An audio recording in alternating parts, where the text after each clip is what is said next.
ចឹងនៅក្នុងអ្នកនរគ្នាទៅរត់10គីឡូ easy run ជាមួយខ្ញុំអញ្ចឹង easy run ថ្ងៃនេះ page ខ្ញុំ easy run ទេហើយ heart rate របស់ខ្ញុំ155ប៉ុន្តែខ្ញុំគិតថាអូខេវាមិន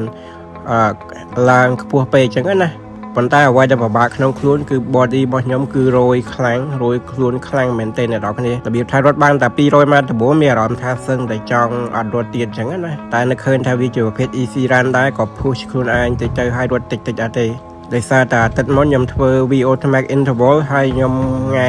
អាទិត្យហ្នឹងក៏រត់02ដែរអញ្ចឹងខ្ញុំគិតថាវាអត់ទាន់ recover ពីអានឹងបានល្អកាលថ្ងៃច័ន្ទហ្នឹងខ្ញុំលើកទៅ gym ទៀតមិនមែនថាទៅ gym អីទេគ្រាន់តែ strength training នៅផ្ទះដែរអញ្ចឹងណាបានទៅដល់ gym តែគ្រាន់តែនៅផ្ទះមានដុំដែកមានអីលើកអីចឹងទៅដល់ពេលអញ្ចឹងខ្លួន5បាននិយាយទៅវាអត់ទាន់ recover បានពេញ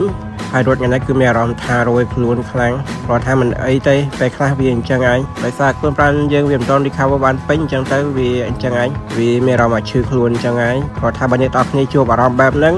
ព្យាយាមរត់តិចទៅហើយកុំបាច់រត់ខ្លាំងពេកយើង push វាតិចទៅវានឹងដល់គោលដៅហើយវានឹងបាត់តែខ្លួនឯងអញ្ចឹងណាដូចជាមានតែប៉ុណ្្នឹងឯងអ្នកនរគ្នាជួបគ្នាវីដេអូក្រោយទៀតបាយបាយអរគុណ